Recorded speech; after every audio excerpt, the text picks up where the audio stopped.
If you think that it is point blank, no dispute, no possibility whatsoever that there could be any other quarterback other than Jayden Daniels starting for LSU on the 2023 season, I think you might be wrong.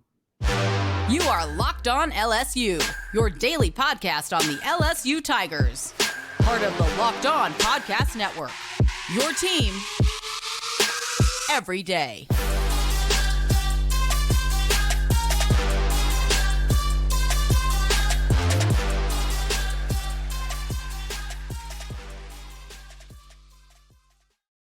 Well, thanks for making Locked On LSU your first listen every day. We are free and available wherever you get your podcasts. Plus, we are on YouTube as well, so you can check us out there. My name is Caroline Fenton, and I'm your host, as I am every day. You can find me on Twitter at CarolineFenton1. I appreciate you for being here. I appreciate you for hanging out with me, and appreciate you for making Locked On LSU your first listen every day. Well, LSU hit the practice field for the first time in spring practice.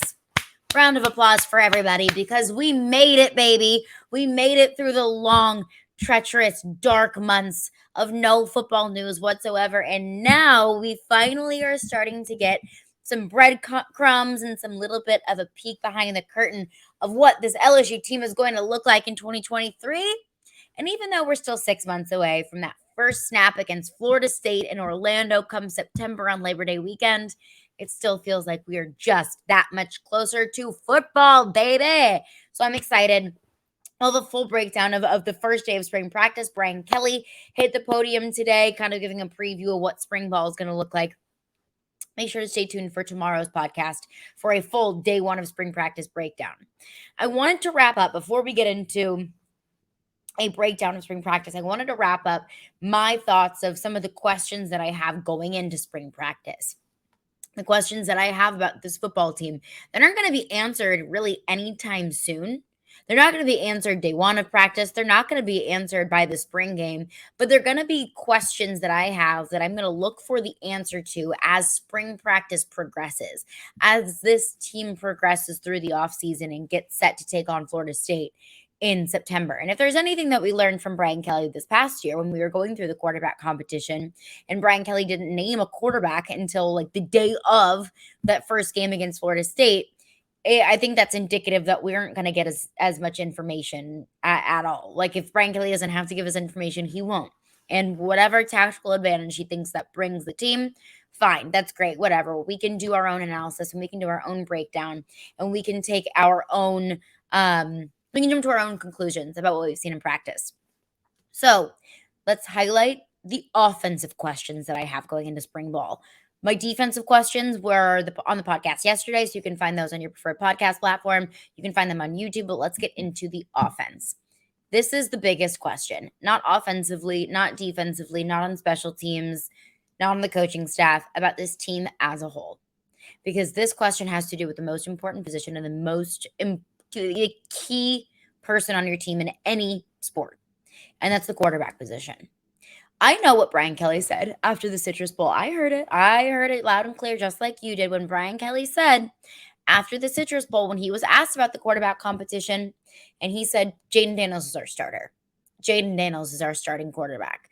I hear him loud and clear. I know. I don't believe him. I don't. I do believe that Jayden Daniels, if LSU was to play a game today, right now, on Thursday, March 9th, I do believe him that Jayden Daniels would be the starting quarterback. I do.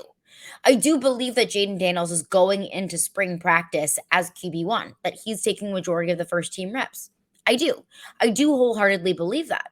Because I know that a lot of you out there are Jayden Daniels haters, and it is just astonishing to me how much hate there is out there for Jayden Daniels. And I know there are so many people that respect and honor and love what Jayden Daniels has done for this football team.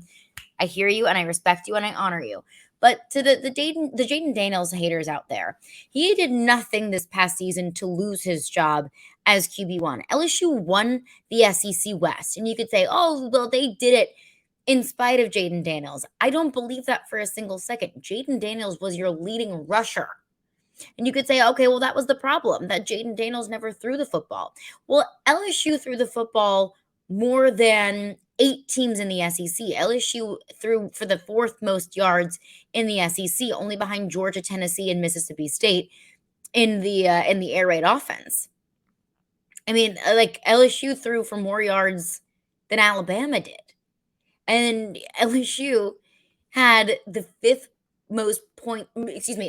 most yards per game, passing yards per game in the SEC, behind Tennessee, Mississippi State, 2 very widespread, air raid offenses, Georgia and Alabama.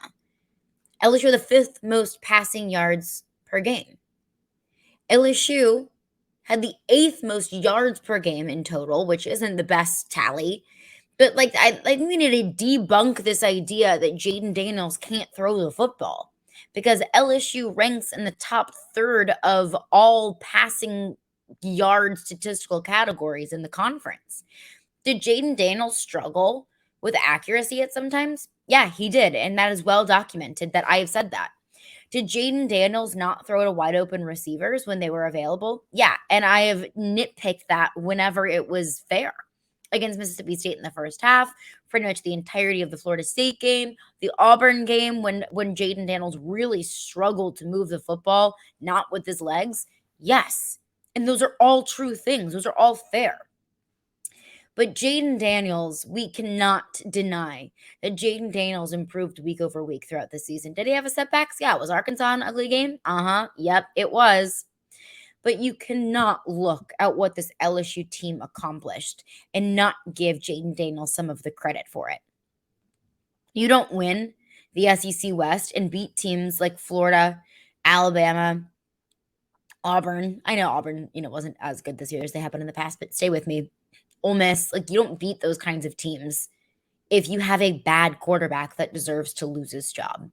So let's just get that out of the way. That if LSU played a game today, Jayden Daniels would be your starter. But I'm not going to act like there's not going to be a quarterback competition throughout the offseason. In spring practice, going into the summer, and I don't know how things are going to shake out. None of us do. But I know for certain, at least that's how I feel today on March 9th, as we enter spring practice, I'm not counting out the fact that there's a quarterback competition. I'm not counting out the fact that there is a slight possibility that Garrett Nussmeier could be your starter against Florida State come September, whatever day that is, when they play Florida State in the first week of the season. I'm not counting it out. Do I think that it's probable? Probably not. No, I really don't. If I had to put Vegas odds on it, on the starter week 1, I would probably put minus 450 odds on Jayden Daniels being your starter. But that's something that I'm going to be focusing on throughout spring practice. How has Garrett Nussmeier evolved? How has he come along? Jayden Daniels originally won the starting job because Garrett Nussmeier didn't have the decision-making or the ball control that Jayden Daniels had. Garrett Nussmeier didn't have the starting experience or even the in-game experience that Jayden Daniels had. And he still doesn't have the experience that Jayden Daniels has, but he at least has more experience than he did have. I don't know if Garrett Nussmeier has made leaps and bounds and strides of improvement from that Georgia game in the SEC championship until now, or will continue to make strides from now until August, whenever, it starts to get into the nitty gritty of training camp. I'm not counting that out. And I don't think that you should either, because I think that you'd be doing yourself and you'd be doing this football team a disservice if you thought that everything right now, where it is right now, where Jayden Daniels is your starter and Garrett Nussmeier is your backup, if that's how it's going to be come the Florida State game. Because we saw some really good things from Garrett Nussmeier against Georgia. We saw the arm talent. We saw how he could just launch that ball downfield. We saw the risk-taking ability. It's something that I really got frustrated with Jayden Daniels, especially earlier on last season. I'm like, dude, you cannot just sit back in the pocket with twinkle toes and then jet off the first second that you get because the first read or your first receiver that you were looking for wasn't open because your first read wasn't there. You have to learn to sit back in the pocket and you have to learn how to let your progressions go through. You have to be able to sit back and stay calm and throw the football when you need to throw the football. Because LSU can't afford you running around all everywhere, every which way. You're going to get hurt doing that. Garrett Nussmeier has the kind of BDE, for a lack of a better term, where he makes those risky throws, where he can put the ball in tight spaces, where a ball might be 50-50 and he sees a receiver 35 yards downfield and he's like, F it, I trust my receivers, I'll put the ball there. And more likely than not, with the receiver talent on this team, it's probably going to get caught. That's not something that we saw Jayden Daniels be able to do.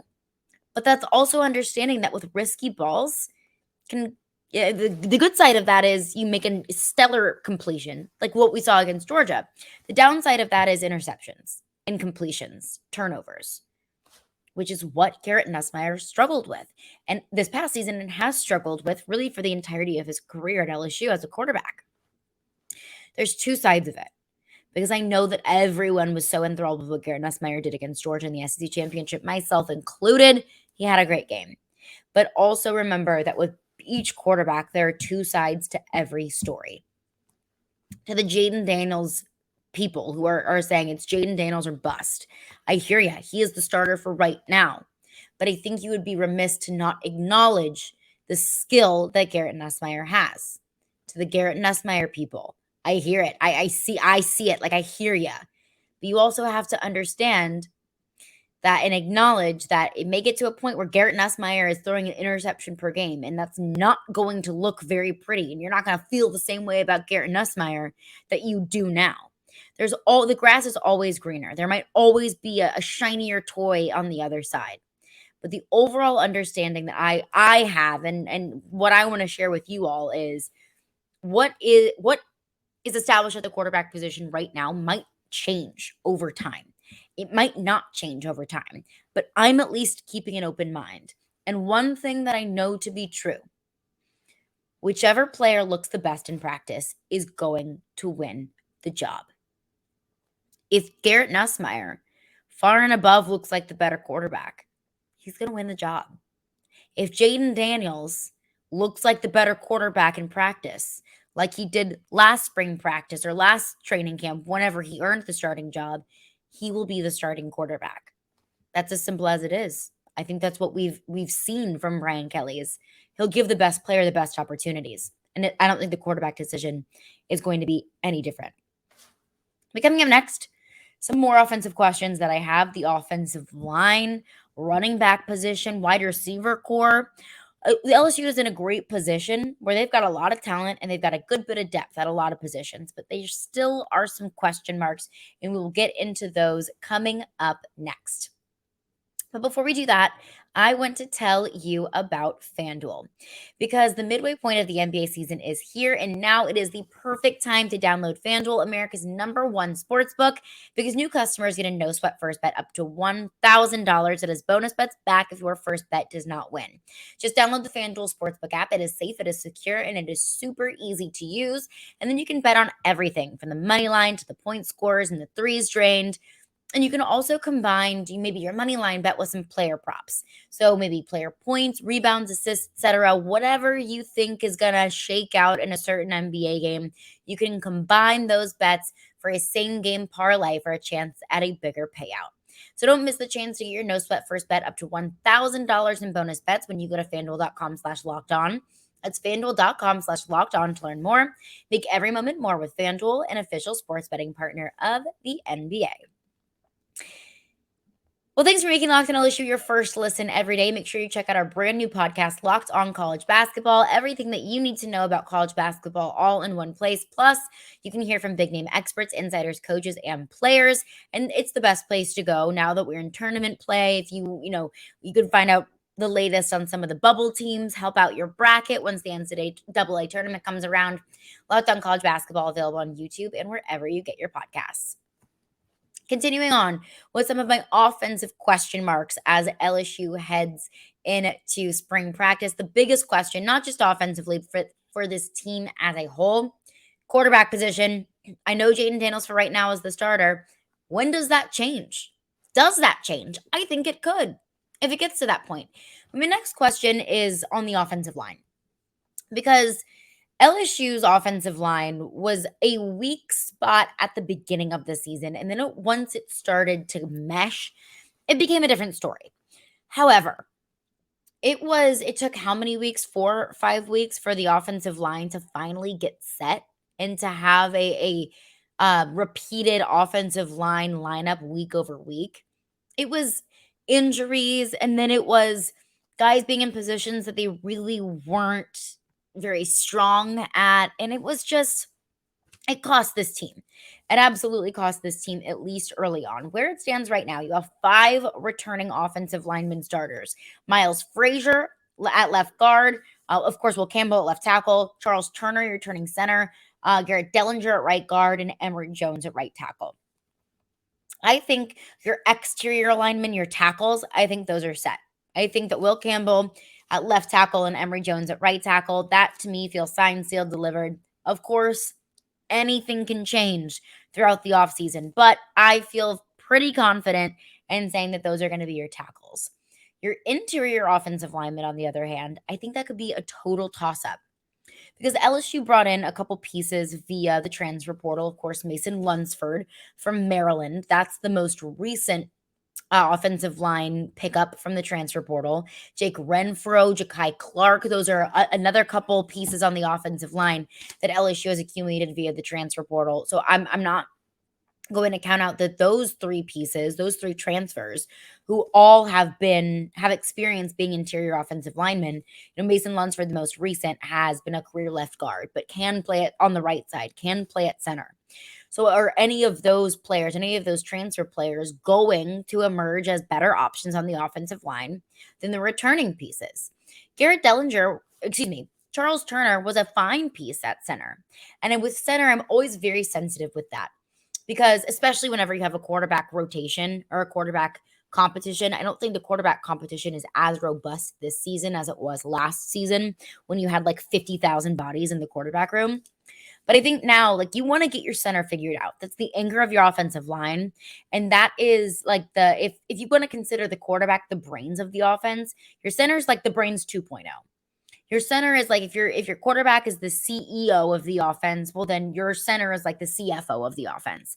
That quarterback center relationship is so key and it is so important. So I do wonder, will you run it back with Charles Turner at center because that relationship is established and because you have that mojo already built? Or are you going to look at Charles Turner's habitual lack of maybe physicality or size that we saw last year? Well, Charles Turner wasn't the most physical piece on the offensive line and say, hey, we feel like we can build some of that chemistry throughout the offseason with a bigger or more physical center, a bigger, more physical anchor on the offensive line. And then what does that mean for Charles Turner? Does he move out to a guard position? Is there a freshman even that could fill in on the offensive line? Let's not forget Zaylen Hurd is coming in as a 5-star tackle recruit from Neville, was Will Campbell's former high school teammate. Could he be at maybe not in a tackle position? Could he?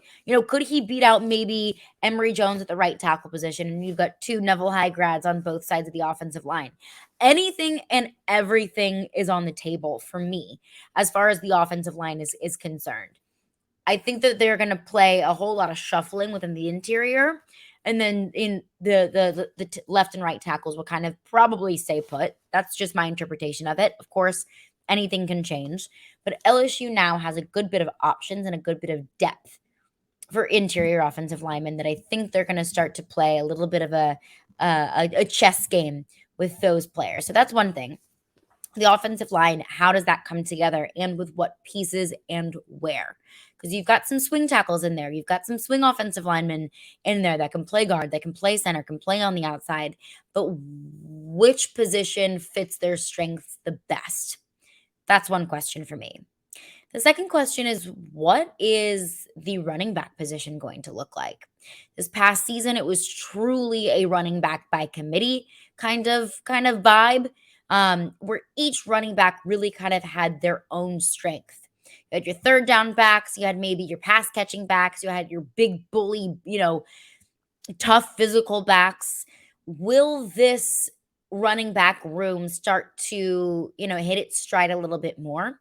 Is there going to be one running back that emerges as your go-to guy, and then maybe there's other pieces in the running back room that fill in as more so third down backs, more so blocking running backs? And I don't know the answer to that question.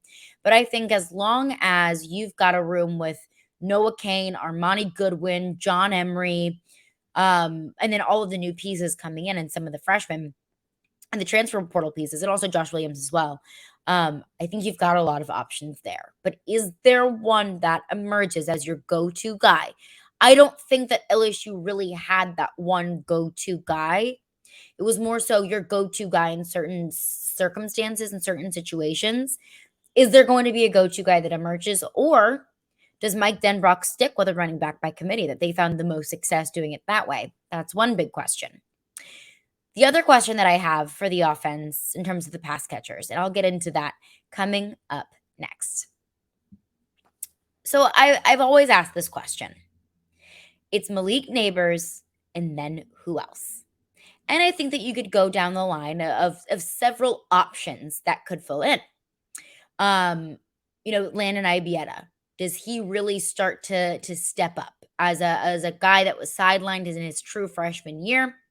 Is it a guy that, in his sophomore year, his second year, and he's healthy now? Is he a guy that really starts to emerge? Or is it Brian Thomas Jr.? I think that that's probably the most likely candidate. But I'm not counting out the freshmen being able to be big contributors here. I look at a guy like Shelton Sampson. What role can he play as a true freshman in a wide receiver room that's got a good bit of talent in it, of experienced talent? What can a guy like Shelton Sampson show us throughout the offseason that he is ready to start right away, that he is a day one starter kind of guy? About a guy like Jaylen Brown? Jaylen Brown was a 4-star wide receiver recruit coming in from Miami. He had very similar accolades as Shelton Sampson did coming out of high school. And I feel like at least I am kind of so blindsided by Shelton Sampson being a local kid and following his career at Catholic High. But Jaylen Brown is not going to be a name that you're going to want to forget. So do any of those freshman pass catchers emerge as legitimate options right away? Maybe they start as slot guys. Maybe they start as guys that start to ramp up their workload a little bit, where they're not starters, but they're starting to fill in a little bit more. I don't know the answer to that question, but it's really something, the entire freshman class as a whole. But I think specifically these pass catchers have been really interesting to me. But a quick bit of basketball news before we head out.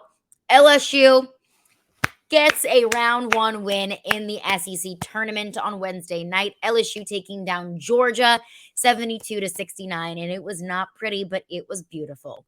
It was not pretty because LSU had a really solid lead going into the second half that they just absolutely they lost it.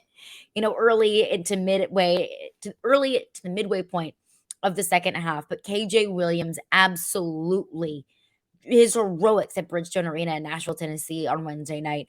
He had 18 points last night, 8 rebounds, 4 assists, and it was really in clutch time when it came down to the wire in the last, 4 to 6 minutes of the game. When it was back and forth, it was, the difference of 2, 3, 4, 5 points as we started to whittle down at the end of the game against Georgia on Wednesday night. KJ Williams absolutely stepped up and answered the call. So LSU will take on Vanderbilt on Thursday night. LSU beat Vanderbilt in the regular season, but I don't want that to cloud anyone from what kind of team Vanderbilt really is. And full transparency, I do sports talk radio in Nashville. Like, my co-host played basketball at Vanderbilt. So we do talk a good bit of Vandy hoops. And this Vanderbilt team is good, and they've only gotten better throughout the season. They went on the road at Rupp Arena and beat Kentucky only a few short weeks ago. They beat Tennessee at home. They beat Auburn. They are without their big man, Liam Robbins, who's out for the season. He's undergoing season-ending surgery. This is not a Vanderbilt team that's going to be easy to beat.